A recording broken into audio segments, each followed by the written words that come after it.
अगर कोई डॉक्टर आपसे ये कहे कि स्वस्थ रहने के लिए अलग अलग दवाएं खाने की बजाय आपको सिर्फ एक दवा खानी होगी, लेकिन ये दवा थोड़ी कड़वी और थोड़ी महंगी है, तो आपका जवाब क्या होगा? हमें पूरी उम्मीद है कि आप कहेंगे कि आप अलग अलग दवा लेने की बजाय एक ही दवा लेना पसंद करेंगे, क्योंकि इससे आपका वक्त बचेगा और लॉन्ग टर्म में दवा पर आपका खर्च भी कम होगा। जीएसटी यानी गुड्स एंड सर्विसेज टैक्स एक ऐसी ही दवा का नाम है जो भारत की टैक्स वाली बीमारी का इलाज एक बार में कर देगी। ये संविधान में 122वां संशोधन है। इसे भारत में टैक्स सुधारों को लेकर आजादी के बाद से अब तक का सबसे महत्वपूर्ण संवैधानिक संशोधन माना जा रहा है। राज्यसभा में जीएसटी को लेकर संविधान संशोधन को मंजूरी मिल जाने के बाद पूरे देश में जीएसटी को 1 अप्रैल 2017 से लागू किया जा सकता है, जिसके बाद भारत एक सिंगल टैक्स वाली अर्थव्यवस्था बन जाएगा। यानी देश में वस्तुओं और सेवाओं पर लगने वाले अलग अलग तरह के टैक्स खत्म हो जाएंगे और फिर एक नए आंकड़े के मुताबिक देश के करीब 132 करोड़ लोग सेवाओं और वस्तुओं पर सिर्फ एक तरह का टैक्स देंगे, जिसे जीएसटी के नाम से जाना जाएगा। इसी तरह से ये जानना और समझना भी जरूरी है कि गुड्स एंड सर्विसेज टैक्स यानी जीएसटी का आप पर, आपके जीवन पर क्या असर पड़ेगा। फिलहाल किसी भी सामान पर केंद्र और राज्य कई तरीके के अलग अलग टैक्स लगाते हैं, लेकिन जीएसटी आने के बाद सभी तरह के सामानों पर एक जैसा समान टैक्स लगाया जाएगा और service tax, central sales tax, state sales tax और वैट जैसे तमाम टैक्स खत्म हो जाएंगे। मौजूदा स्थिति यह है कि हमें किसी भी सामान पर करीब 30 से 35% टैक्स देना पड़ता है। कुछ चीजों पर तो प्रत्यक्ष या अप्रत्यक्ष तरीके से लगाया जाने वाला टैक्स 50% तक पहुंच जाता है। जीएसटी आने के बाद ये टैक्स 18% हो जाएगा, जिसमें कोई इनडायरेक्ट यानी छिपा हुआ अदृश्य टैक्स नहीं होगा। जीएसटी के आने से टैक्स का ढांचा सरल हो जाएगा और इससे मैन्युफैक्चरिंग सेक्टर का पैसा और समय दोनों बचेंगे। विशेषज्ञों की राय है कि अगर देश में जीएसटी लागू हो जाएगा तो जीडीपी ग्रोथ 1 से 2% तक बढ़ सकती है। जीएसटी भारत की अर्थव्यवस्था को एक देश एक टैक्स वाली अर्थव्यवस्था बना देगा। फिलहाल भारत के लोग वस्तुओं और सेवाओं के लिए 20 अलग अलग तरह के टैक्स चुकाते हैं, जबकि जीएसटी लागू होने के बाद सिर्फ एक ही तरह का टैक्स चुकाना होगा। लेकिन जीएसटी लागू होने के कुछ वर्षों तक आपको महंगाई वाले दिन भी देखने पड़ सकते हैं, इसलिए कुछ लोगों के लिए ये बुरे दिन भी ला सकता है। पैकेज्ड फूड प्रोडक्ट्स पर ज्यादातर राज्यों में अभी कोई ड्यूटी नहीं लगती। जहां इन प्रोडक्ट्स पर ड्यूटी लगती है वहां भी इसकी दर 4 से 6% तक है, लेकिन जीएसटी लागू होने के बाद आपको डिब्बा बंद खाने पर भी 18% तक का टैक्स देना होगा। इसी तरह ज्वेलरी पर अभी 3% ड्यूटी और रेडीमेड गारमेंट्स पर 4 से 5% स्टेट वैट टैक्स लगता है, लेकिन 18% जीएसटी लगने के बाद गहने और कपड़े महंगे हो जाएंगे। जीएसटी लागू होने के बाद डिस्काउंट भी महंगा हो जाएगा। अभी डिस्काउंट के बाद बची बाकी की कीमत पर टैक्स लगता है, लेकिन जीएसटी लागू होने के बाद एमआरपी पर टैक्स लगेगा। इसके अलावा सभी तरह की सेवाएं महंगी हो जाएंगी, क्योंकि फिलहाल मोबाइल फोन और क्रेडिट कार्ड जैसी सुविधाओं पर, जैसी सेवाओं पर 15% का टैक्स लगता है, जो बढ़कर 18% हो जाएगा। यानी आपको इन सेवाओं पर अभी के मुकाबले 3% ज्यादा रकम खर्च करनी पड़ेगी। हालांकि जीएसटी लागू होने के बाद घर और कार खरीदना काफी सस्ता हो जाएगा। छोटी कारों और कॉम्पैक्ट एसयूवीज पर अभी 30 से 44% तक टैक्स लगता है, लेकिन सिर्फ 18% जीएसटी लगने की वजह से ये कारें 45,000 रुपए तक सस्ती हो जाएंगी। अभी घर खरीदने पर आपको सर्विस टैक्स और वैट दोनों चुकाने पड़ते हैं, लेकिन जीएसटी लागू होने पर आपको सिर्फ एक तरह का टैक्स देना होगा। इसी तरह रेस्टोरेंट्स में खाना खाना भी आपके लिए सस्ता हो जाएगा। ऐसा इसलिए होगा क्योंकि अभी अलग अलग राज्यों में वैट की दर अलग अलग है और आपको सर्विस टैक्स भी चुकाना होता है, लेकिन जीएसटी लागू होने पर आपको सिर्फ एक ही तरह का टैक्स देना होगा। अभी एयर कंडीशनर्स, माइक्रोवेव ओवन और वॉशिंग मशीन जैसे घरेलू उपकरण खरीदने पर आपको 12.5% एक्साइज और 14.5% वैट देना पड़ता है, लेकिन जीएसटी के तहत सिर्फ 18% टैक्स देने से ये सामान आप काफी कम दामों पर खरीद पाएंगे। देश भर में माल ढुलाई करीब 20% तक सस्ती हो जाएगी, जिससे महंगाई घट भी सकती है। उद्योगों को अभी करीब अलग अलग तरह के 18 टैक्स भरने होते हैं, लेकिन जीएसटी लागू होने पर उद्योगों का वक्त और पैसा दोनों बचेंगे। अब हम आपको सवाल जवाब के फॉर्मेट में ये समझाते हैं कि जीएसटी का आपकी आर्थिक सेहत पर क्या असर पड़ेगा। आपके मन में पहला सवाल ये होगा कि आखिर जीएसटी से होगा क्या? तो इसका जवाब ये है कि जीएसटी के जरिए देश में एक टैक्स की व्यवस्था लागू हो जाएगी और इसी के साथ केंद्र और राज्य सरकारों द्वारा लगाए जाने वाले 20 तरह के इनडायरेक्ट टैक्सेस यानी अप्रत्यक्ष टैक्स खत्म हो जाएंगे। जीएसटी के बाद excise duty, service tax, additional duty of custom, VAT, sales tax, central sales tax, मनोरंजन टैक्स और लग्जरी टैक्स जैसे कर यानी जैसे टैक्स खत्म हो जाएंगे। आपके मन में अगला सवाल ये होगा कि क्या जीएसटी लागू होने के बाद सिर्फ एक ही टैक्स देना होगा? तो हम आपको बता दें कि तकनीकी तौर पर ऐसा नहीं होगा।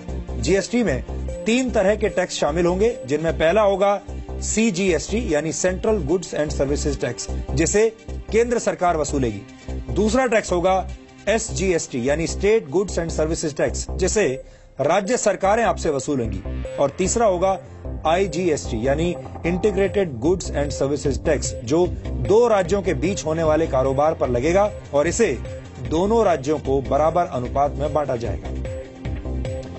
अब आप ये सोच रहे होंगे कि इससे आम आदमी को क्या फायदा होगा, तो हम आपको बता दें कि अभी आप अलग अलग सामान पर 30 से 35% तक का टैक्स चुकाते हैं, लेकिन जीएसटी की वजह से आपको सिर्फ 18% टैक्स देना होगा।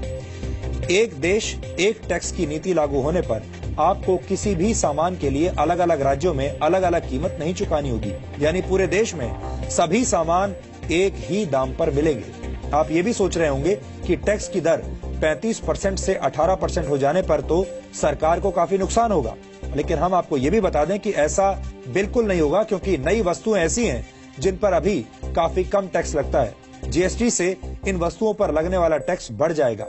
जीएसटी के तहत हर लेन देन की ऑनलाइन एंट्री होगी, इसलिए तमाम कारोबारी बिक्री कम दिखाकर टैक्स की चोरी अब नहीं कर पाएंगे। सरकार जीएसटी का एक पोर्टल बनाएगी जिस पर पैन नंबर दर्ज करके आप अपना रजिस्ट्रेशन करवा सकते हैं। रजिस्ट्रेशन के बाद आपको यूनिक आइडेंटिफिकेशन नंबर मिलेगा और इस नंबर का इस्तेमाल करके आप एक बार में ही टैक्स की ऑनलाइन पेमेंट कर पाएंगे। जीएसटी बिल को लोकसभा ने 6 मई 2015 को मंजूरी दे दी थी, लेकिन राज्यसभा में इस बिल को पास करवाने के लिए केंद्र सरकार को इसमें कई संशोधन करने पड़े, कई बदलाव करने पड़े। देश के ज्यादातर राज्य जीएसटी के समर्थन में हैं, लेकिन राज्यसभा से पास हो जाने के बाद भी जीएसटी को लागू करवाने में काफी वक्त लग सकता है, क्योंकि देश के सभी राज्यों को अपनी अपनी विधानसभाओं में इसे पास करवाना होगा। और आपको बता दें कि संविधान में संशोधन के लिए देश के आधे से ज्यादा राज्यों को इस बिल को मंजूरी देनी होगी। राज्यों में जीएसटी बिल पास हो जाने के बाद जीएसटी काउंसिल की स्थापना की जाएगी, जिसमें केंद्र और राज्य के प्रतिनिधि शामिल होंगे जो बिल को अंतिम रूप देंगे। अगर ऐसा हुआ तो नवंबर में सरकार इसे लागू करने की घोषणा कर सकती है। सरकार की कोशिश है कि इस बिल को 1 अप्रैल 2017 से पूरे देश में लागू कर दिया जाए, लेकिन विशेषज्ञों के मुताबिक कानूनी दिक्कतों की वजह से जीएसटी अगले वर्ष अक्टूबर या नवंबर तक ही लॉन्च हो पाएगा। जीएसटी की नींव आज से 16 वर्ष पहले अटल बिहारी वाजपेयी की सरकार में रखी गई थी। अब आप अंदाजा लगाइए कि इसे यहां तक पहुंचते पहुंचते 16 साल लग गए।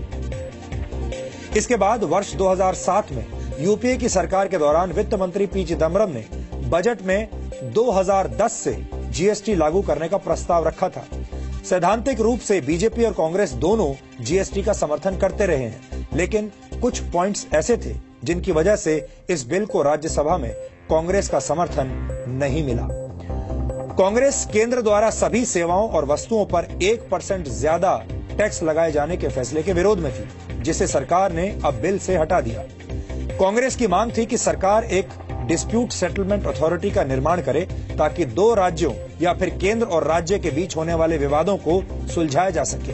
कांग्रेस चाहती थी कि सरकार जीएसटी पर 18% का कैप तय करे, यानी जीएसटी के तहत टैक्स की दर हमेशा के लिए 18% ही रहे, जिससे आगे चलकर सरकार अपनी मर्जी से बढ़ा ना पाए। और आपको ये भी बताएं कि दुनिया के करीब 165 देशों में जीएसटी की व्यवस्था लागू है, यानी इन देशों में भारत की तरह वस्तुओं और सेवाओं पर अलग अलग तरह के टैक्स नहीं देने पड़ते और अगर भारत में ही अगर जीएसटी लागू होता है तो भारत दुनिया का 166वां ऐसा देश होगा। न्यूजीलैंड में 15%, ऑस्ट्रेलिया में 10%, फ्रांस में 19.6%, जर्मनी में 19%, स्वीडन और डेनमार्क में 25% और यहां तक कि पाकिस्तान में भी 18% की दर से जीएसटी आज भी लागू है। जीएसटी से पहले भारत के टैक्स सिस्टम में सबसे बड़ा बदलाव वर्ष 2005 में किया गया था, जब सेल्स टैक्स को वैट में यानी वीएटी में बदल दिया गया था। वैट की मदद से अलग अलग चरणों में लगने वाले टैक्सेस को कम करने की कोशिश की गई थी, लेकिन वैट भी टैक्स पर टैक्स लगाने वाली व्यवस्था का अंत नहीं कर पाया। वैट उन वस्तुओं पर भी लगता है जिनके लिए एक्साइज ड्यूटी चुका दी गई है, यानी आम लोगों को टैक्स पर भी अलग से टैक्स देना पड़ता है। भारत में टैक्स की वर्तमान व्यवस्था के तहत देश में निर्मित होने वाली वस्तुओं की मैन्युफैक्चरिंग पर एक्साइज ड्यूटी देनी पड़ती है, जबकि ये सामान जब बिक्री के लिए जाता है तो इस पर सेल्स टैक्स और वैट अतिरिक्त लग जाता है। इसी तरह सेवाओं पर लोगों से सर्विस टैक्स वसूला जाता है, लेकिन जीएसटी लागू होने पर सामान या सर्विस पर सिर्फ एक ही टैक्स देना होगा। जीएसटी के तहत सरकार राज्य सरकारों को नुकसान की स्थिति में पूरे 5 वर्षों तक मुआवजा देगी।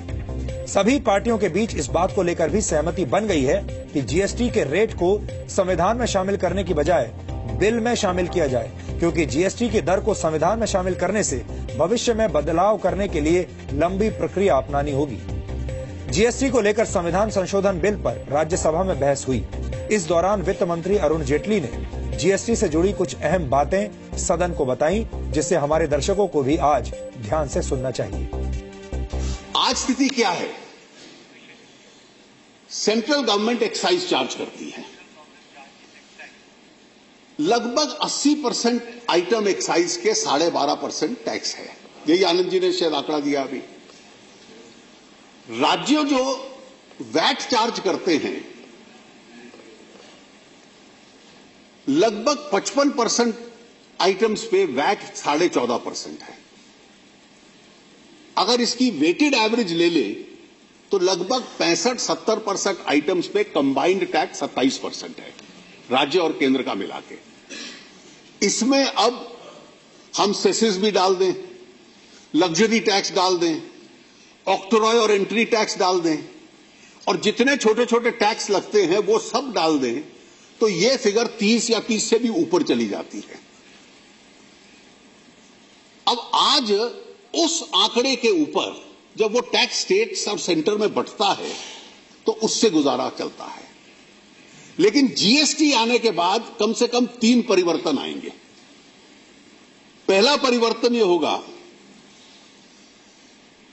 और जो चिदम्बरम साहब ने ठीक कहा, I think he made a valid point when he said the system will be more efficient.